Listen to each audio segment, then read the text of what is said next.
When my mother's name flashed across my phone screen, I nearly dropped it in shock. Her calls were as rare as solar eclipses, exactly twice in the past 5 years. Once to inform me that Aunt Meredith had died, and once to mention offhandedly that my sister was getting married. I wasn't invited to the wedding, of course.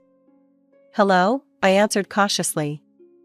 "Erica," her voice carried the same flat tone I remembered. "Your sister Vanessa and her husband are visiting this weekend, they want to see you. Come to dinner on Friday at 6. Then she hung up. I stared at my phone, 30 years old and still feeling like the unwanted child. I could have said no. Should have, probably. But some part of me, the part that still craved their approval, agreed to go. Friday arrived faster than I wanted. I called a taxi since I didn't want to deal with parking, and soon found myself standing in front of my parents' modest suburban home. The same home where I'd grown up feeling invisible next to my golden child sister. I smoothed down my simple black dress, professional but not flashy, and knocked on the door. No answer. I tested the handle and found it unlocked, so I stepped inside. The sound of laughter and conversation drifted from the dining room. Not just my parents and sister as promised, but what sounded like a full family reunion. Great. More witnesses to my perpetual disappointment status. I stood in the doorway of the dining room, taking in the scene. My mother and father at either end of the table, Vanessa and her husband centered on one side like royalty, and various aunts, uncles, and cousins filling every other available chair. Everyone's attention was fixed on my sister. "The second location should be open by summer," Vanessa was saying, gesturing dramatically. "Brian's business is just exploding, aren't you, honey?" Brian, her husband, nodded smugly. He owned a car repair shop, something I knew only because cousin Amy occasionally texted me family gossip. "And Caleb is already saying full sentences," Vanessa continued, referencing her 2-year-old son. "The pediatrician says he's advanced for his age." My mother beamed with pride, Dad nodded approvingly. The assembled relatives made appropriate noises of admiration. No one had noticed me yet. I stood awkwardly in the doorway, scanning for an empty seat and finding none, typical. I wasn't even expected to stay. Then Vanessa's eyes landed on me, and her smile shifted, still there, but different somehow, sharper. "Well, look who finally decided to join us," she announced loudly, drawing everyone's attention to me. "Come in, Erica, come sit with successful people for once." I chuckled to myself but kept quiet. Aunt Linda scooted her chair over, creating a sliver of space at the corner of the table. I squeezed in, balancing on the edge of the seat. As I was saying, Vanessa continued, "We're opening the second location right here in town. Brian's going to commute between both shops until he finds a manager he trusts." My parents nodded enthusiastically. "Your father and I are so proud," Mom said, reaching over to pat Vanessa's hand. "You've done so well for yourself." Vanessa basked in the approval for a moment, then suddenly turned her attention to me. "So, Erica," she said, her voice dripping with false sweetness, "are you still working as a waitress at that restaurant?" The table went quiet, all eyes turned to me. It was true that I'd started waitressing right after high school. My parents had refused to help with college tuition, saying they were saving for Vanessa's education. I'd had to find my own way. "Yes," I replied simply, still at the same restaurant. I didn't elaborate, didn't mention my actual position. Let them assume what they wanted. Vanessa laughed, a sound like breaking glass. "God, you've always been such a loser, Erica. 30 years old and still carrying plates for tips." The relatives chuckled. My parents exchanged knowing glances and nodded in agreement. I should have been hurt, but instead, I just smiled to myself. If they only knew. "Actually," Vanessa announced, clapping her hands to get everyone's attention, "I've gathered you all here for a reason. Next Saturday, Brian and I want to treat everyone to dinner at the best restaurant in the city to celebrate his success. It's going to be amazing." Excited murmurs rippled around the table. Everyone looked delighted, until Vanessa turned to me again. Except you, Erica, I'm not inviting you. Her smile was poison sweet. You're too poor to be part of a family celebration at a place like that. You wouldn't fit in. Before I could respond, my mother jumped in. Unless you're working there as a waitress, of course. Then you could at least serve us. The table erupted in laughter. I could see them all waiting for my reaction, expecting tears, embarrassment, pleading. Instead, I calmly finished the food on my plate, dabbed my mouth with a napkin, and said, I won't insist, you all enjoy yourselves. Their disappointed faces would have been comical if they weren't my family. When it became clear I wasn't going to provide the emotional breakdown they'd hoped for, they quickly lost interest in me. The conversation turned back to the upcoming dinner, which restaurant they'd go to, what they'd order, who would sit where. I quietly gathered my purse, slipped away from the table, and called a taxi. No one noticed me leave, no one said goodbye. The taxi dropped me at my building, a luxury high-rise in the best part of downtown. The doorman greeted me by name as I walked through the marble lobby to the private elevator that led directly to my penthouse apartment. As I kicked off my shoes and poured myself a glass of expensive wine, I couldn't help but laugh at the irony. My family still saw me as the poor waitress, the family failure. They had no idea who I'd become. I couldn't help but think back to where it all began. At 16, I started working part-time at a dingy cafe downtown. Not because I wanted to, but because I had to. Mom, I need new jeans, these have holes in them, I'd pleaded one day after school. She barely looked up from helping Vanessa with her science project. Don't be so demanding, Erica. We can't afford to buy you new clothes every time you want them. Meanwhile, Vanessa's closet was bursting with brand new outfits, and she had the latest iPhone while I was still using a flip phone from 3 years ago. So I got the cafe job, the pay was terrible, the hours long, but it meant freedom. I stopped asking my parents for anything. Bought my own clothes, my own phone, my own life. I remember overhearing my mother at a family dinner when I was 17. Erica will probably be a waitress all her life, she told Aunt Linda. She's not bright or talented like Vanessa. At 18, after high school graduation, the final blow came. We can't help with your college tuition, my father announced. We're saving for Vanessa's education, she has real potential. That night, I packed my things and left home. Found a job at a restaurant in the city center, not prestigious, but they hired anyone willing to work hard. I moved into a cramped apartment with 2 other waitresses, Maria and Jen.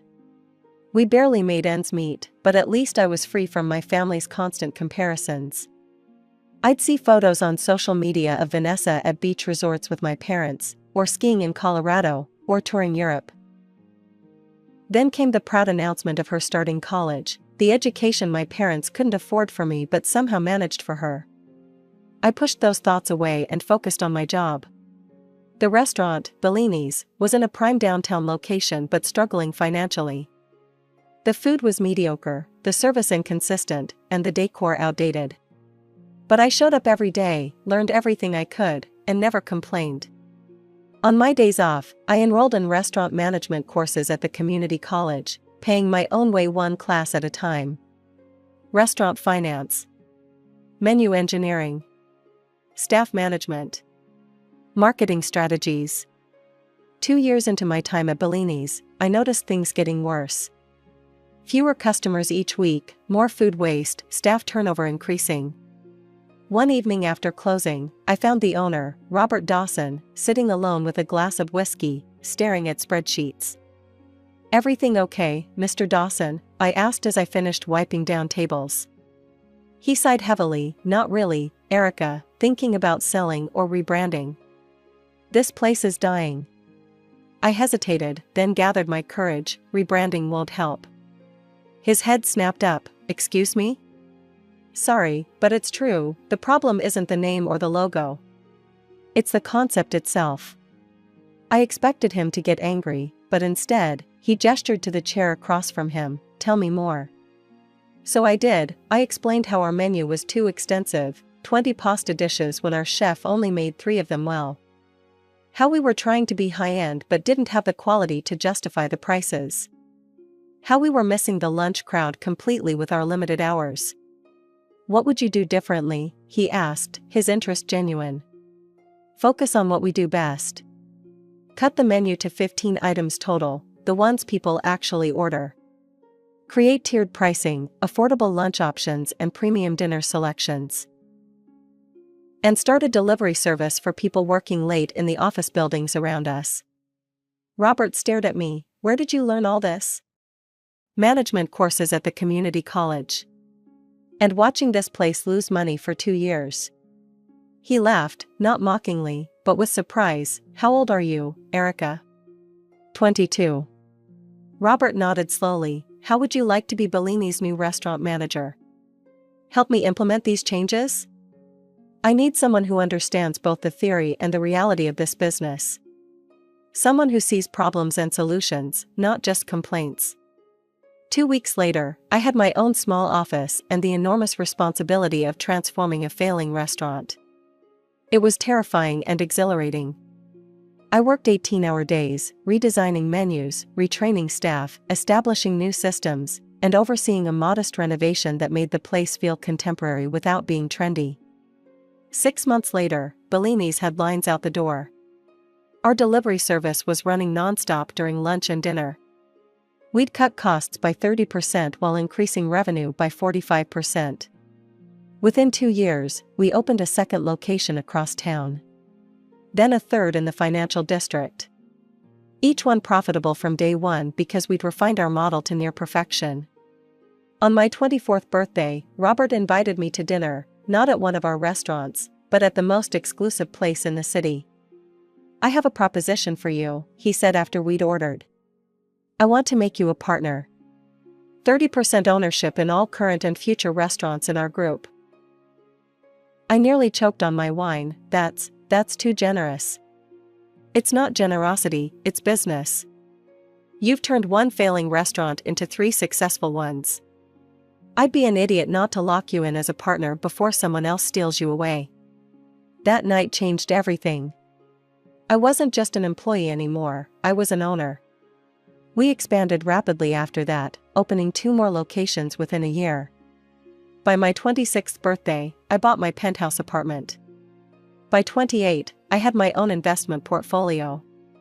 And now, at 30, I oversaw 8 successful restaurants with over 200 employees. All while my family still thought I was carrying plates for tips.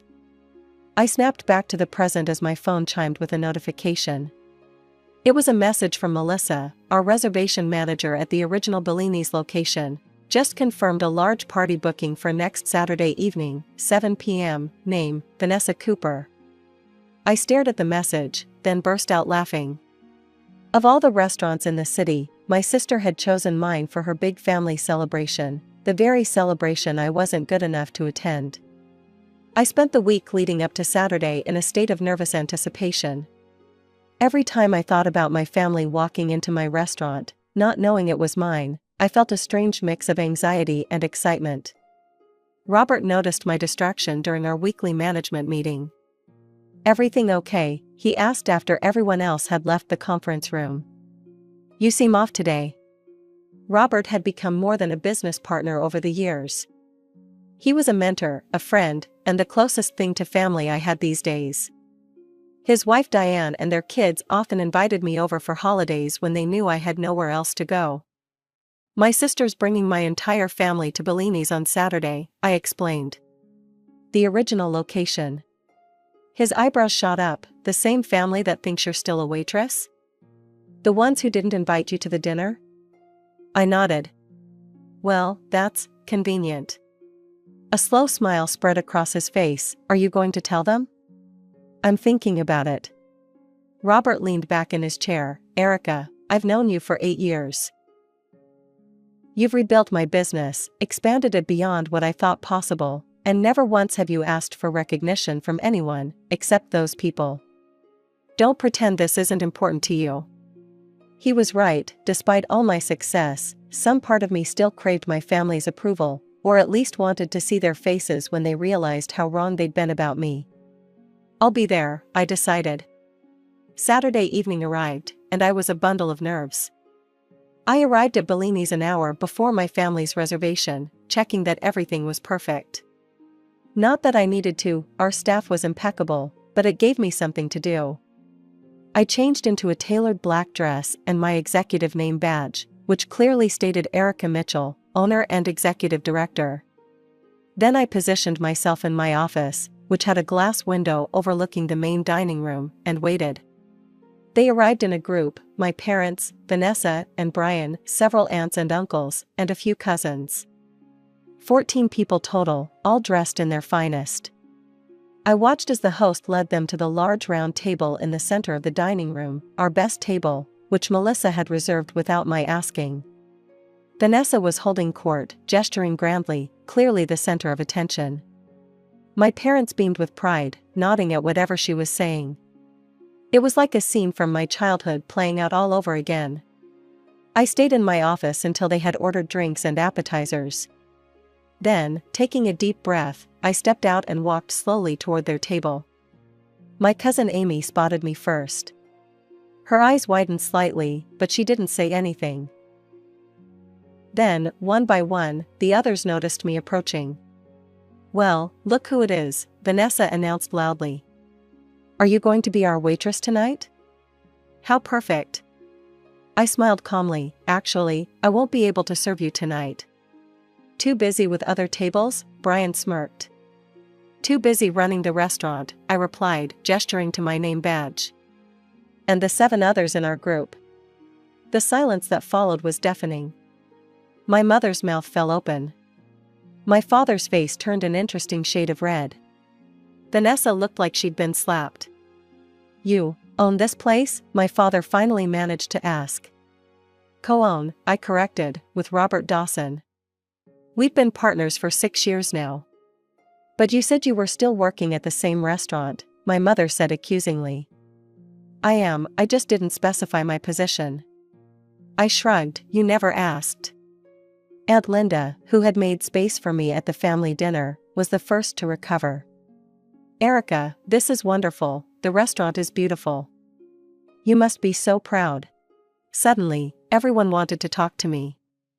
How had I done it? When had this happened? Why hadn't I told them? My cousins looked impressed. My aunts and uncles seemed genuinely interested. Only my immediate family, my parents and Vanessa, sat in stunned silence. "Sorry to interrupt your celebration," I said, "but I just wanted to recommend today's special. The truffle risotto is exceptional. Though at $80 per plate, it might be a bit expensive."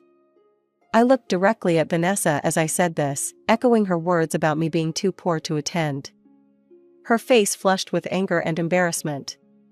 She'd lost her audience, all attention had shifted to me. "I should get back to work," I said. "Enjoy your evening." I returned to my office, closing the door behind me. Through the window, I could see the chaos I'd left behind. My relatives were all talking at once.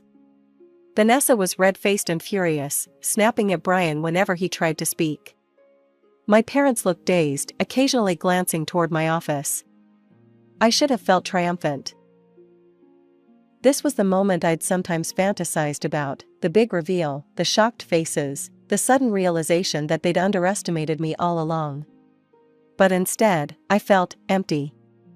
Their approval or disapproval shouldn't matter anymore. I had built a life without them, succeeded without them. What was I trying to prove? I turned away from the window and focused on my laptop, reviewing plans for our newest location. We were expanding to another city next month, our first venture outside the metropolitan area. There was still so much work to do. An hour later, as my family was finishing their desserts, my office phone rang. It was the host station. "Ms. Mitchell, your parents are asking to speak with you before they leave." I hesitated, then agreed to see them. They entered my office nervously, looking around at the awards on the walls, the framed restaurant reviews, the photos of me with Robert at each grand opening. "This is quite impressive, Erica," my father said stiffly. "Thank you. We'd like to have dinner with you sometime," my mother added. "At your home. We'd love to see where you live now." I knew exactly what was happening. Suddenly, I wasn't the family failure anymore. I was successful, wealthy, worth acknowledging, worth knowing. "I'm sorry, but I'm extremely busy right now," I told my parents. "Opening a new location takes all my attention. Have a good night." After they left, I watched through my office window as the family gathered outside the restaurant. My sister was gesturing wildly, clearly upset that her big celebration had been overshadowed. My parents looked shell-shocked. The rest of the relatives kept glancing back at the restaurant, probably still processing what had happened. The next morning, Sunday, I woke to 3 missed calls from my parents and a text message asking when we could meet. I didn't respond. Monday brought 5 more calls and a voicemail from my mother suggesting lunch at any restaurant you choose, darling. Tuesday, it was my father, saying they were so proud and wanted to be part of my life again. By Wednesday, the calls came from aunts and uncles too. Cousin Amy texted that everyone was talking about me, amazed by my success. Aunt Linda called to say she'd always believed in me, a convenient revision of history. On Thursday morning, as I was reviewing applications for a new chef position, my phone rang with an unknown number. Against my better judgment, I answered, "Erica Mitchell." "Erica, it's Brian, your sister's husband." "That was unexpected. What can I do for you, Brian?" "I'll get right to the point. I'm expanding my auto repair business, as you know. The bank is being difficult about the loan. I was hoping you might be willing to lend us $50,000 as a family investment." I nearly laughed out loud. "And why would I do that?" "Well, we're family," he said, as if that explained everything. "And it would mean a lot to Vanessa. She's been upset since Saturday night." I bet she had, her moment of glory, ruined by the sister she'd spent years dismissing as worthless. "I'm not interested in investing in your business, Brian. But I wish you luck with the bank." "Come on, Erica, you've got money now. Wouldn't kill you to help out your sister." The same sister who publicly called me a loser and said I was too poor to attend her dinner? That sister? There was a pause. She didn't mean that, you know how Vanessa gets. Unfortunately, I did know. I'd spent my childhood and teenage years knowing exactly how Vanessa got, entitled, cruel, and perpetually enabled by our parents. My answer is no, don't call again. I hung up. Less than an hour later, Vanessa herself called. "You selfish bastard," she spat without preamble. "You've always been jealous of me, and now you're getting back at me by refusing to help Brian." "I'm not jealous of you, Vanessa, I never was." "Then why won't you lend us the money? You can clearly afford it. You just want to see us suffer." I took a deep breath. I spent years being ignored by this family. Years being told I wasn't good enough, smart enough, or worthy enough. Now that I have something you want, you suddenly remember I exist. There was a long silence. "Fine," she finally said, "be that way. Everyone's talking about how money has made you cold and mean. How you think you're too good for your family now." I almost laughed at the twisted logic. "Goodbye, Vanessa." I blocked her number immediately afterward. The next few weeks passed in a blur of work. We finalized plans for the new location, hired key staff, and refined our menu for the different market. Robert and I spent long days in meetings and longer nights worrying about 1,000 details. My family continued their campaign of reconciliation. Flowers arrived at my office. My mother left tearful voicemails. My father sent an email reminiscing about my childhood accomplishments he'd never acknowledged at the time. I ignored them all. "You know," Robert said one evening as we reviewed design plans for the new location, "you could just meet with them once, get it over with." I looked up from my laptop. "Why would I do that?" "Because they're not going to stop, and it's distracting you." He wasn't wrong. Despite my best efforts to focus solely on our expansion, thoughts of my family kept intruding, memories of past slights, fantasies of telling them exactly what I thought, imagined conversations where they apologized for years of dismissal and favoritism. What would I even say to them? Robert shrugged. "The truth. That you built this life without them, and you don't need them in it now." Or that you want a relationship, but only on new terms. Either way, closure might help you move forward. Maybe, I conceded, but not yet. We have too much work to do. And we did. The new location was a massive undertaking, our biggest yet. We were creating not just a restaurant but a culinary event space with private dining rooms, cooking classes, and a rooftop bar. It was ambitious, expensive, and exactly the challenge I needed. On the day we finalized the lease, Robert and his wife Diane took me out to celebrate. To new beginnings, Diane toasted, raising her glass. And to the best business partner Robert could have found. I still can't believe you were only 22 when you pitched me that restaurant overhaul, Robert added. Smartest decision I ever made was listening to you. Thank you, I said, feeling a warmth that had nothing to do with the wine.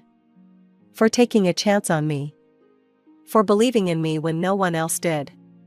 Diane reached across the table and squeezed my hand. That's what real family does, Erica. They believe in you, they support you, they celebrate your successes instead of being threatened by them. Her words hit home. The people at this table, Robert, Diane, our restaurant managers, our chefs, even our regular customers, had shown me more support and appreciation than my biological family ever had. They were my real family now. As I looked around at their smiling faces, I realized I didn't need closure with my parents or sister. I didn't need their approval or their belated interest in my life.